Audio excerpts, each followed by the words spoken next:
Heavy, heavy, way too heavy. Why did I think it was such a good idea to fill it to the top? Not only that, I had to climb 2 ladders. Gripping the bucket handle with both hands, I managed to trudge forward to the wet screening area.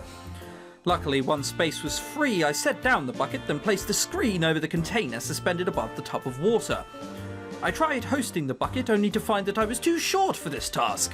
I kicked futilely at a cement block until I realized it was faster to grab and drag it to the next tub.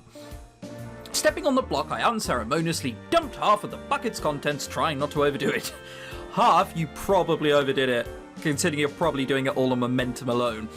Once I had my labelled cup next to me, I grabbed a hose and drenched the compacted soil using my free hand to break up the globs. While I sifted through the items, I glanced at the person across from me. Okay, we have McNerdy Stereotype 3. Great! Let's look at how interesting he looks. His hands are together, resembling shyness. He's looking down. He has glasses on. I wonder if his grades are good, but he's a bit shy. Jesus. He tentatively poked through the wet screen, unable to determine if any of the objects were rubbish or worth dropping into the cup. His arms obscured his hoodie design. No, they didn't. Like, it's right there. That Pokemon-looking thing. Like Voltorb got a makeover. Although it seemed vaguely familiar to me. I watched him and he happened to look up, beating my eyes. He's shy, that is a surprise. Bonjour, sorry, I can't speak French, so I'm not even sure if you can understand me. I didn't mean to blurt that out, but he averted his eyes briefly. For a moment, I thought he didn't understand English and didn't know how to respond. Hello? You speak English? He's shy. Now is not the time to get your bubbly Californian ways up into this grill.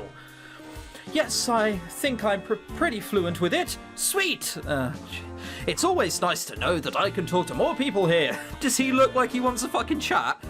I'm not confident with my French at all, let alone Spanish. I chuckled while waited for a reply. However, he meekly nodded and glanced down at the wet screening. Total opposite of DeAndre. Guess he's not big on conversation. Oh, you reckon? You reckon, do ya? Music is great, but I spent all morning beside super sociable Kyler. I need small talk, darn it. Having trouble? New to all this. Well, ask having trouble. I don't see the difference between the two. It looks like you're struggling with the tamissage. Oh, okay. So one is saying, hey, do you need help? And the other is going, hey, this is what you're doing wrong, you prick. A bit. Did that just skip forward weirdly? It looked like it did. Whatever. A bit. I don't know much about archaeology and I'm scared I'll throw something valuable out. How old is your carry? 4,000 years, I think. Oh, that's cool. Don't say how old your one is. At least you don't have to worry about finding Neanderthal remains. Less pressure and all that, I guess. That conversation died awkwardly. I need another angle. I don't want this discussion to leave a poor impression between us. It's already pretty fucking bad. What else could I say? How big's your cock? Oh, that's not an option. What are you taking in school? I love your hoodie. Both of these are such, like, mum questions. So, do you, oh, that's a hoodie. Oh, is that what the kids are playing with now? I bet they are, aren't they? Sure, let's go with that one. It was going to be a general statement, but then I got a clearer look of what I was wearing at. Wait, no way! Some of the design was still hidden by its arms, but I recognized that logo anyway. Oh, it's the 3DS game we were playing. Oh my gosh, I love your Chronicles of Salida hoodie. It's based on 20 masks, right? You've played them before? No, it was a complete guess, you nerd! No, I've played them before. I have. It was practically my childhood. I love the series and it was my favourite one. Hang on. Favourite was spelt with a U? We're in Belgium. Playing someone from California, it's spelled with a U. Really? Mine too. I've always appreciated the darker direction the series took with it. We're people who prefer darker. Oh, I bet we're really edgy. Oh, I bet when we were 6, we stole chocolate milk from the fridge and had a cheeky swig whilst no one was looking. I bet we're dangerous. Society, look out for us. We like dark things. Mildly, of course. Yeah, I loved the mysterious, spooky vibe they had going. My favourite part was learning about the world through the side quests. I'm guessing you completed the Lover's Quest then. What did you think of that one? Loved it. It was really sad and I felt guilty when I couldn't reunite them every time. I think I shed more tears over that than the actual end. Oh, God. The NPC schedule. This is a difficult one because obviously some people are far more emotional than myself, but I've never cried at a game. I've gotten like, oh, that's sad, that sucks, I don't want that to happen. I've never gone, oh my God, I need to burst out into tears. They're saying that last time I cried was probably when I was like 14, so whatever. The NPC schedule was super detailed. I'd end up following each character. So basically, you're like the creepy god from like City Skylines. Like, ooh, this person looks mildly interesting. I'm going to follow them. I agree, the main town felt livelier for it, and I liked how your choices could influence the character too. I'm Shoji. Why do you have a Japanese name? We're just going to call you Shu, because that's what I want to say when I see you. He eagerly extended an arm. Oh God, what is it with those bunny rabbit? Your teeth don't have gaps. Someone should do that. Oh my God. You're not English. You're not allowed to have shit teeth. That's my job. Fuck you. And I flinched from the unanticipated gesture. Seeing my startled reaction, he hastily withdrew his hands and averted his eyes. Sorry. No worries, I just didn't expect it here. I initiated the handshake this time and realized how gritty and wet our hands were. Oh, I bet it's the first time he's ever touched a wet one's hand. I meant that to sound dirty, but I mean, it's him. He's never even thought of that shit. He seemed to be aware of it too, and we exchanged an apologetic look followed by a laugh. Ah, my bad. Should have wiped my hand first. Not the best of handshakes there. It's fine. The burst of zeal he displayed when we gushed over games had quickly mellowed out. We released each other's hand and he silently returned to his wet screening. I did the same. Sometimes I'd glance up and sense he had more to say, but did not articulate them. I already forced enough conversation out of him for now. When he was done, Shu tipped over the screen, dumping all of the rubble which disappeared to the water below. Well, I have to get lunch. It's like 10:30. I have to get lunch. Sorry, love to help you, but just... After Shu picked up his empty bucket, he lingered by the catwalk for a moment before returning to me. I'll see you around. He trailed off, then it hit me that I hadn't even said my name yet. Oh, it's Melissa. Right, pleased to meet you, Melissa. Likewise, see you later, Shu. He gave me... What series are you playing where you're just calling someone Show? Why can I not remember? Because it was High School Romance, and I swear there was someone else just now. And now we already have another Shu-based variant. Ugh. He gave me a grateful nod before disappearing into the cave. I might as well finish up too. Indeed. And now we talk to all these people we haven't met yet. Yeah! Okay, where are we now? Oh, right, the kitchen. Gotcha. This, again, looks far too clean for students to have cleaned it. Once I'd finished preparing the plates and cutlery, I returned to the kitchen. DeAndre stewed soup in a giant pot resting over a single burner stove. I'd quickly learned that lunch always consisted of sandwich ingredients along with a serving of soup. Finished setting up the tables. Thanks, Mel. I'm still grateful that you volunteered and all. You're welcome, it's what I'm here for. It's no problem, glad to be of help. He tapped the top of the pot with the staring spoon. The staring spoon. It's the creepiest piece of cutlery ever. Its eyes follow you around the room. Stirring spoon to get the liquid off. Do you cook often? You seem rather skilled. It's like soup. Carrot soup. It's like, oh, do you cook often? I'm not sure. It's actually soup. I thought we were just going to stick like 20 microwave meals. Whatever. I don't know if stirring soup is considered a skill. At least you seem like you know what you're doing. I've been cooking seriously since first year of university, perhaps. I mean, before I could do the basic prep or throw frozen meals into a that doesn't count. To be perfectly honest, I don't even consider myself a good cook, because all I do is follow recipes and make good food that way. That doesn't count. But whatever. Once I moved to New Zealand, I sort of picked up cooking while living in the dorms. Eating out is pretty expensive, and I needed to keep a strict diet. How rich are we where we've never considered that being a student might, cause poverty for quite a while? Strict diet? I'm guessing you work out or participate in sports. Did it skip something? It's difficult to tell. There's some little weird glitch thing. You ain't wrong. Training and weightlifting are part of my regimen. I'm a rugby player. Of course you're a rugby player. That's why we could play catch with you. How condescending is it going to be when, we're playing catch?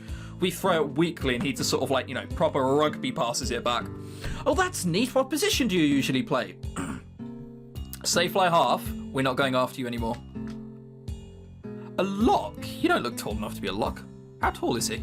Oh, I guess it did say that he was really tall. What lock, though? What side?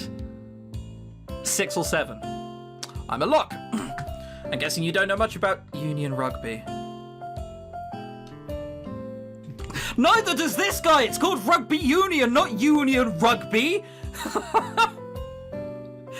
Union Rugby. Oh, jeez. I'm hoping that's just a typo which will get fixed. Union Rugby. Rugby Union, you twat.